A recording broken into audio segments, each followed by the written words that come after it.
सन 1959 में अम्बाला में मेरे पिताजी के मित्र के यहाँ ब्रह्मा कुमारी बहनों का सत्संग था। माता पिता को वहीं से ज्ञान मिला। माता को तो तुरंत निश्चय हो गया, वह प्रतिदिन जाने लगी। माताजी पहले गुस्सा बहुत करती थी, पर ज्ञान लेने से गुस्सा कम हो गया।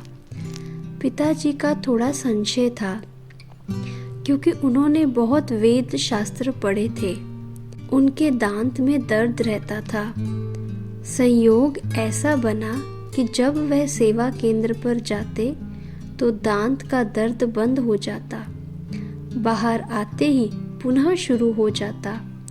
तो वो सोचते थे कि शायद ब्रह्मा कुमारियां जादू करती है।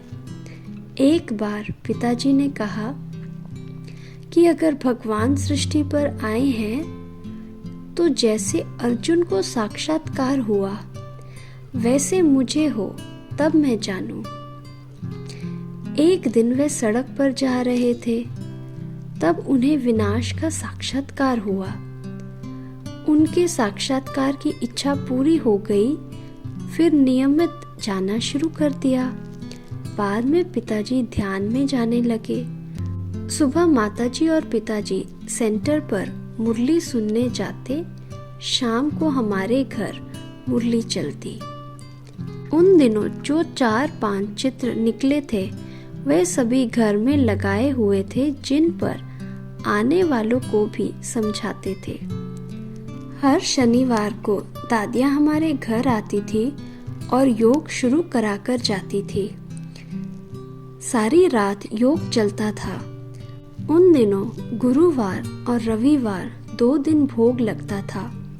माँ स्कूल जाने से पहले हमें 5 मिनट योग करने के लिए कहती तथा स्कूल से आने के बाद मुरली के पॉइंट सुनाती थी। हमारे मोहल्ले में संस्था का काफी विरोध था। हमारे परिवार के अन्य लोग भी बहुत विरोध करते थे। लोग कहते थे कि ब्रह्मा कुमारियां जादू टोना करती है, सुरमा लगाती है। उस समय मोहल्ले में पानी की बहुत तंगी रहती थी। शाम को घर में मुरली क्लास का और नल में पानी आने का समय एक ही होता था। कई बार ऐसा होता था कि बाबा पिताजी को ध्यान में कहते थे, बच्चे चिंता मत करो, तुम्हें पानी मिल जाएगा। फिर ऐसा होता कि हम पानी लेने जाते तो नल में पानी आने लगता।